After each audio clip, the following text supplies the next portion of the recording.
सद्गुरुदेव भगवान की जय। राजा रामचंद्र भगवान की जय। बांके बिहारी लाल की जय। ओम नमः पार्वती पतये हर हर महादेव। स्वामी दीनानाथ परमहंस महाराज की जय। सज्जनों, आज हम लोग 78वां 7-8 स्वतंत्रता दिवस मना रहे हैं। जहां भी भारतवासी हैं, चाहे वह प्रवास रूप से हो और चाहे पूरे देश में हो, सभी लोग आज बड़े हर्षोल्लास के भाव से यह राष्ट्रीय पर्व मना रहे हैं। ये बार बार जो भी हमारा राष्ट्रीय पर्व आता है, चाहे वह गणतंत्र दिवस हो, स्वतंत्रता दिवस हो, 2 अक्टूबर हो, ये इसलिए आता है कि हम लोग अपनी ऐतिहासिक चीज़ों को याद रखें और उस पर समीक्षा करें और जो कुछ सुधार करने की उसमें ज़रूरत हो उस पर मंथन चिंतन करें। तो और छोटे छोटे जो नौनिहाल बच्चे हैं वह भी इसके बारे में जाने। जैसे यहाँ आप सब लोग जितने लोग बैठे हैं, अपने प्राइमरी के दिनों को याद करिए। जब झंडा लेकर के जाते थे, कोई मास्टर साहब, कोई गांव का अभिभावक, कोई वक्ता कुछ आपको 15 अगस्त के बारे में बताता था, आप सुनते थे और फिर राष्ट्रीय गीत याद कर लेते थे और वहाँ पर सुनाते थे। जो अच्छे स्टूडेंट थे और जो कुछ कम मंद बुद्धि के थे वो बैठ के सुनते थे। तो इसलिए वहीं से आप लोग सीखे, तब आज इसी में कोई वक्ता बना, कोई इसको बोल रहा है, कोई बैठ के सुन रहा है, कोई देश का संचालन कर रहा है। तो इसलिए ये पूरे दुनिया की जो प्रवृत्ति है पुनरावृत्ति की, तो इसीलिए कोई त्योहार हो या राष्ट्रीय पर्व हो, ये बार बार आता है।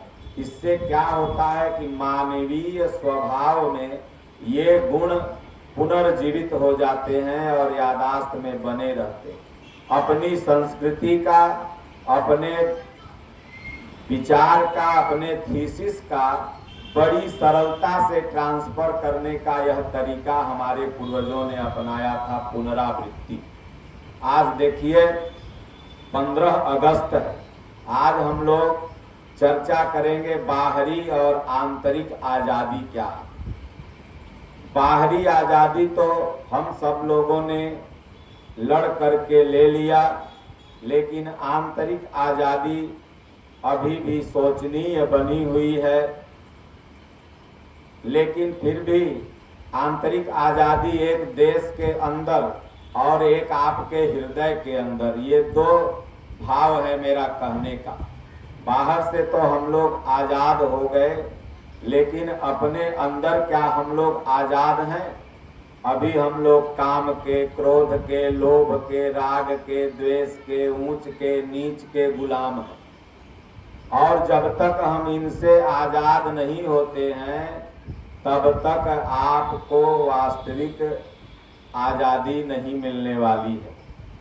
दूसरा, हम लोग यह भी चर्चा करेंगे कि भारत कितने वर्ष से गुलाम था और प्रमुख स्वतंत्रता सेनानी कौन कौन से थे। तीसरा, मुगल काल भी गुलामी का ही काल था।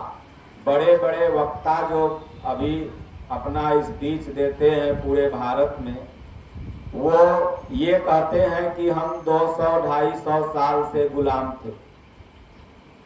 यहाँ पर जो प्रथम अंग्रेज शासक था लॉर्ड विलिंगडन, ये प्रथम अंग्रेज शासक बना, लेकिन क्या उसके पहले आप आजाद थे, इसको भी सोचना है। उसके पहले भी आप गुलाम थे, और वह गुलामी का जंजीर था मुगल काल।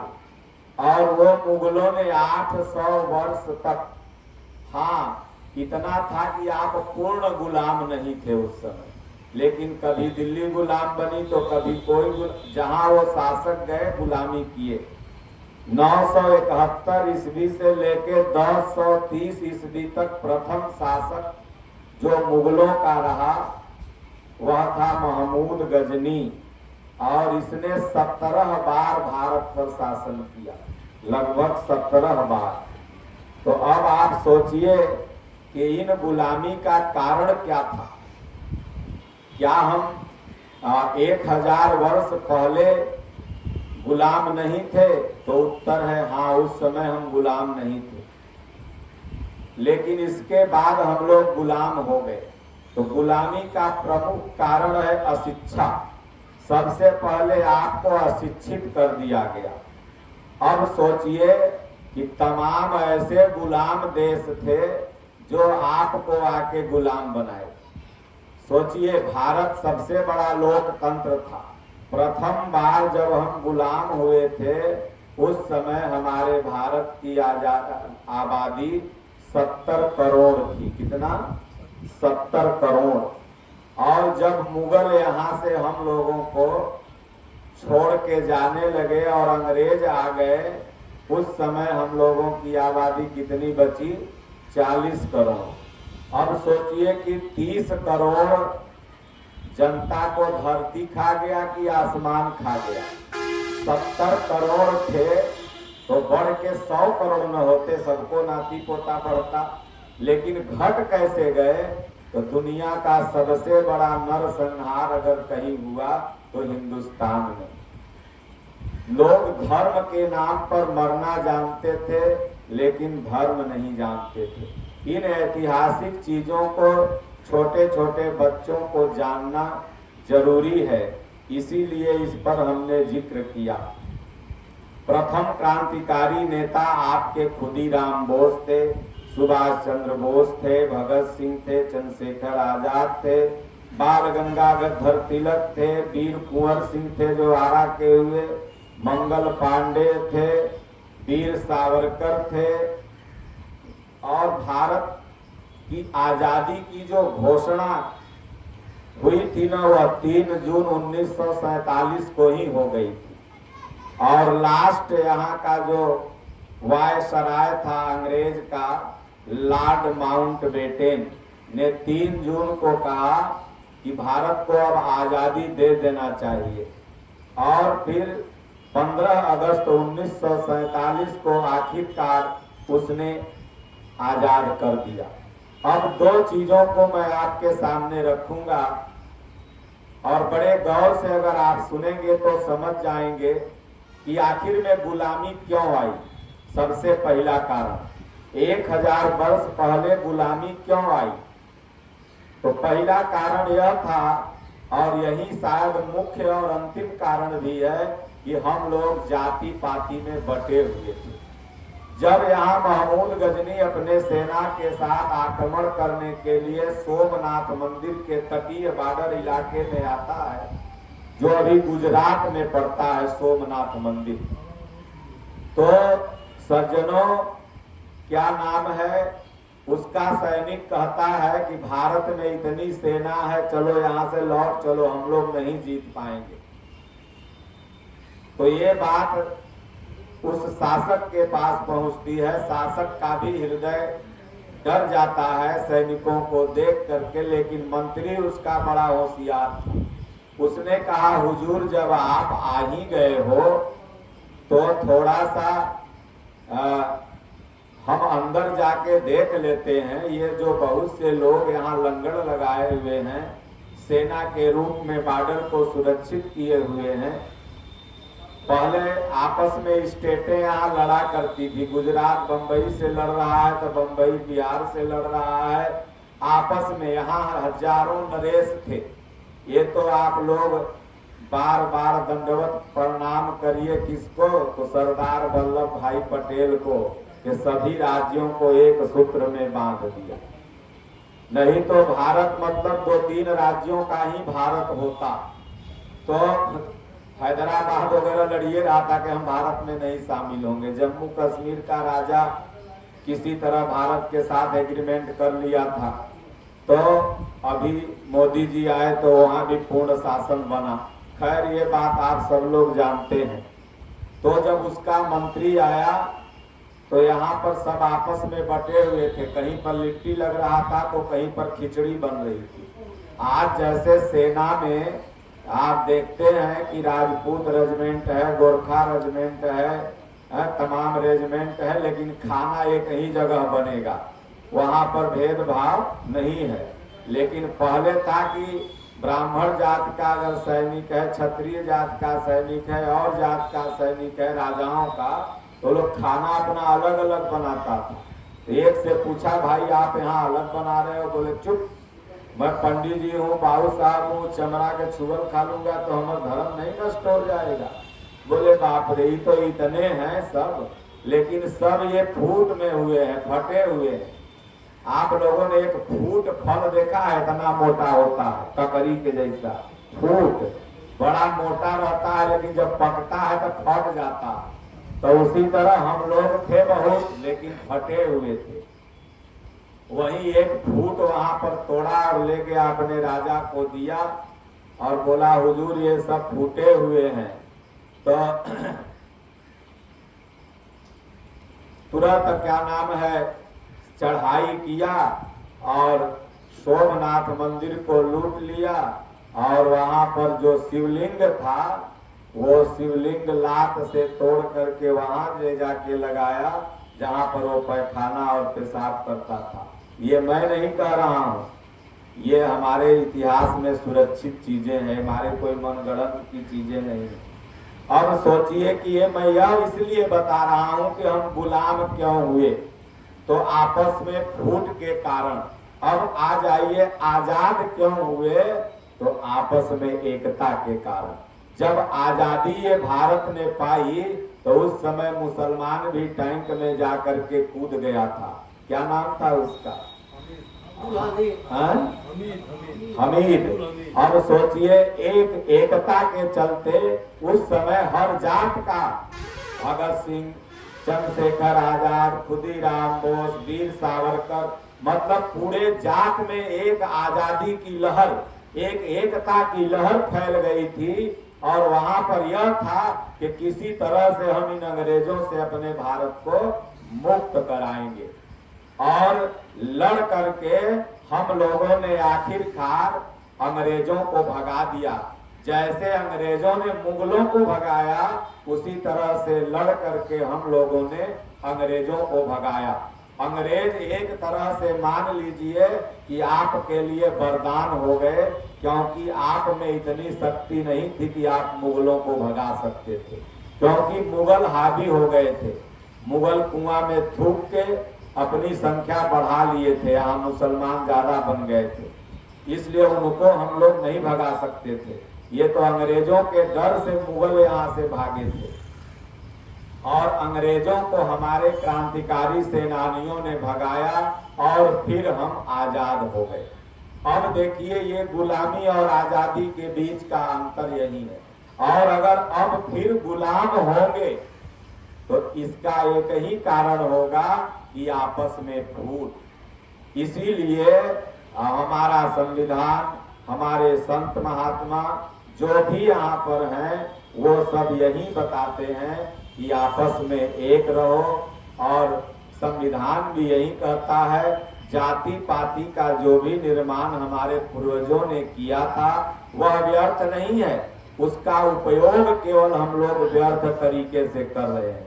वो पूर्वजों ने इसलिए बनाया, जैसे आप खेत की चकबंदी करते हैं तो उसी तरह से ये समाज की चकबंदी किया गया। जैसे वोटर लिस्ट जब बनता है तो 1 जोन, 2 जोन, 3 जोन, 4 जोन, क ख ग घ कई भाग में उसको बांटा जाता है, तब जाके वोटर लिस्ट तैयार होता है।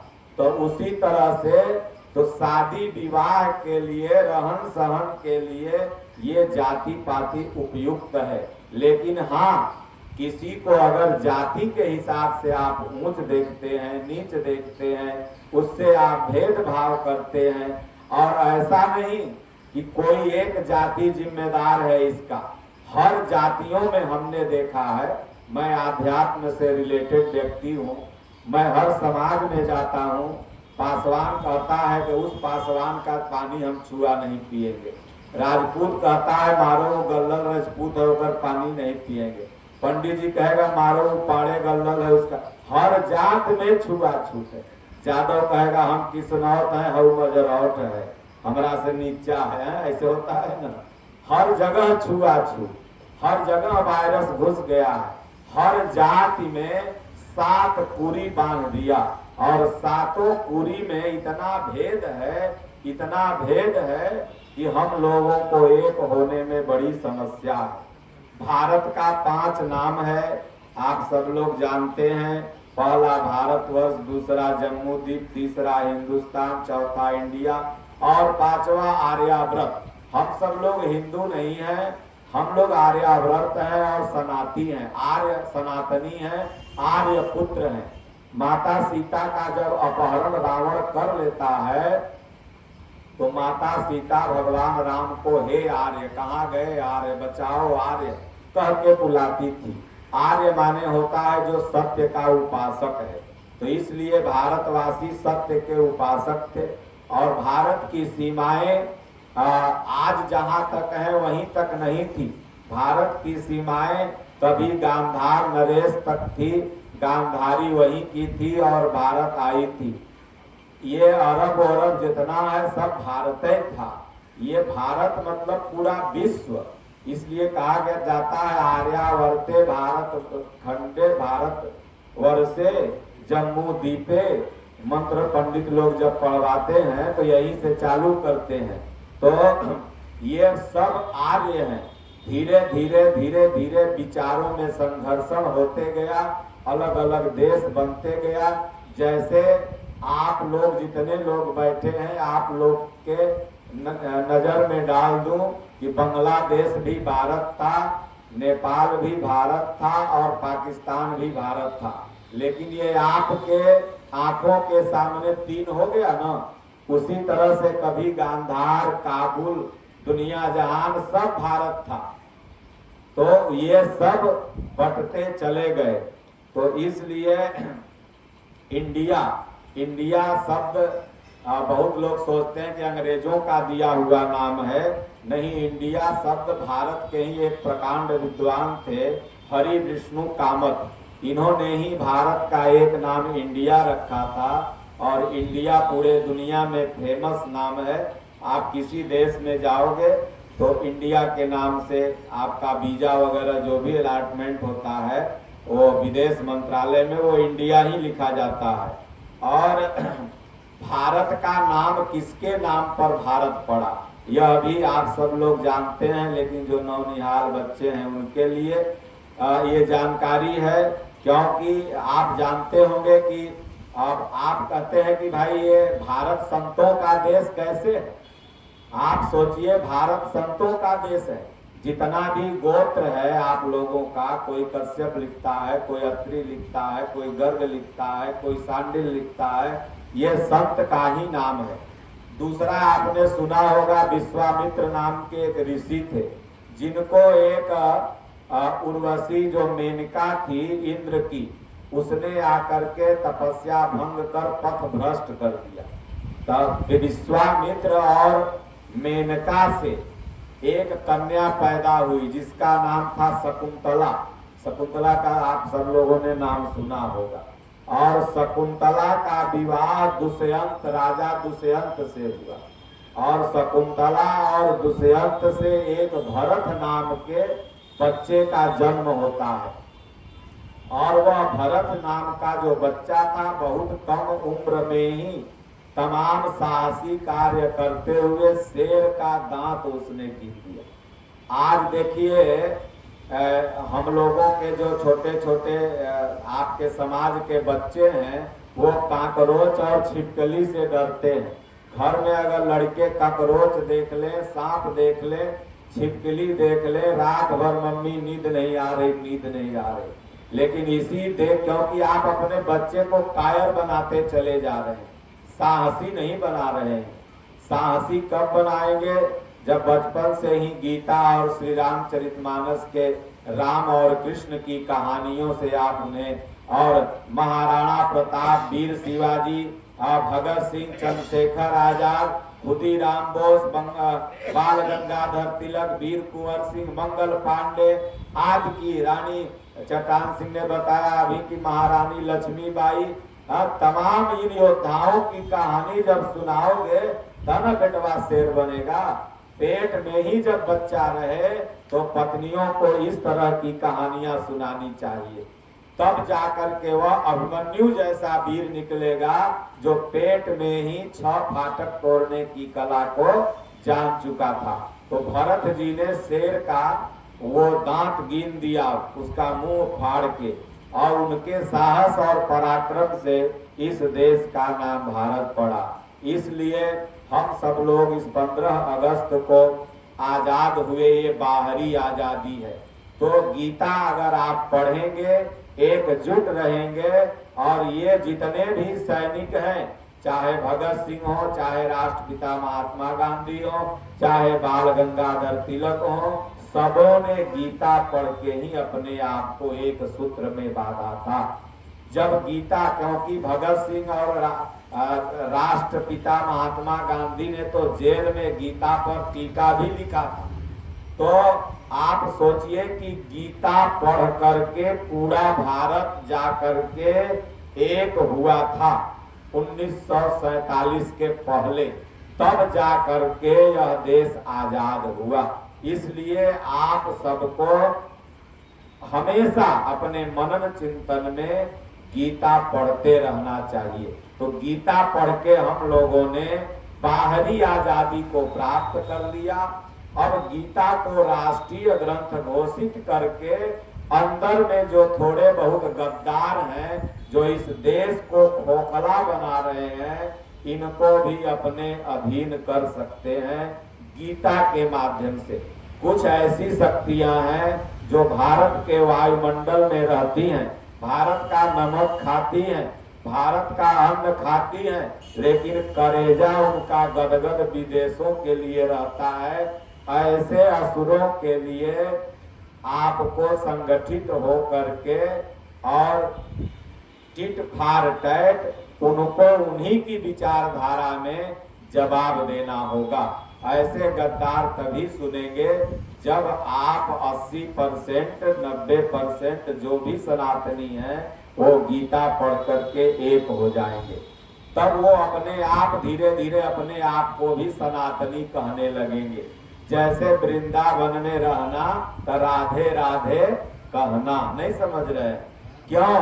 क्योंकि वहाँ सभी वृंदावन वाले राधे राधे जपते हैं, तो वहाँ कोई एक आदमी जा करके राधा जी का विरोध नहीं कर सकता। उसी तरह जब हम 90% एक हो जाएंगे तो जितने गंधर्वन है ना, वो कहेंगे बाप रे बाप, ये हने के बात बोलो, और नहीं तो लपड़ मार के मुआ दी है सब। तो इसलिए हम लोग एक नहीं हुए। और अगर आंतरिक आजादी चाहिए तो भी आपको गीता पढ़ना है। भगवान ने कहा अर्जुन, खट विकार, काम क्रोध लोभ मोह ये दुर्जय शत्रु हैं, और इनको मार, और इनको मारने का सूत्र गीता में है। तो आप अगर इस भव सागर से जो बार बार 84 लाख यात्रा की गुलामी में फंसे हुए हैं, इससे भी अगर आपको ऊपर उठना है तो आपको श्रीमद् भगवत गीता की शरण लेना होगा। ठेठ और साधारण भाषा में आप समझें कि लोक लाभ परलोक निबाहु। गीता एक ऐसा शास्त्र है कि संसार में आपको आजादी देगा और उसके बाद आपको परलोक में भी आजादी मिल जाएगी। इसलिए मैं भारत के प्रधानमंत्री नरेंद्र मोदी जी अभी हैं, उनसे मैं अपील करूंगा कि जैसे आपने तमाम संविधान नियम बदल करके 370 को हटाया, जिस तरह से आपने और तमाम मूवमेंट किया, श्री राम मंदिर को बनवाया, उसी तरह से गीता को भी आप राष्ट्रीय धर्म शास्त्र घोषित कीजिए। अब आप कहेंगे कि संविधान आपका राष्ट्रीय धर्म शास्त्र है। संविधान मैं भी मानता हूं, आप भी मानते हैं। देश को चलाने के लिए संविधान जरूरी है। संविधान का जितना सम्मान है उतना रहेगा, लेकिन गीता राष्ट्रीय ग्रंथ बनेगी और गीता से ही संविधान भी बना है। गीता भी कहती है सभी ईश्वर के पुत्र हैं, संविधान भी कहता है हम सब एक हैं। तो ये गीता की ही बात तो संविधान भी कह रहा है। इसलिए दुनिया का जो भी संविधान है वो कहता है सब आपस में एक हैं।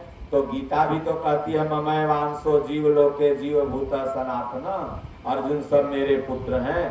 तो गीता जो कहती है वही दुनिया का हर संविधान कहता है और वही भारत का संविधान कहता है। तो संविधान देश को चलाने के लिए जरूरी है और वह रहना चाहिए, और समय समय पर उसमें परिवर्तन भी होते रहा है और आगे भी होते रहेगा। लेकिन इस पूरे ब्रह्मांड को अगर चलाना है तो गीता जरूरी है। इसलिए गीता भारत की शान है।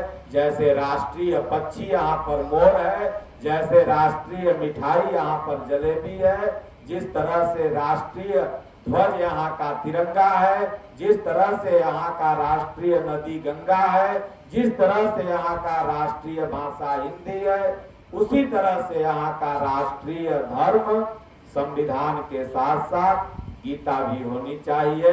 बोलो गुरुदेव भगवान की जय। अब इसके बाद केदार जी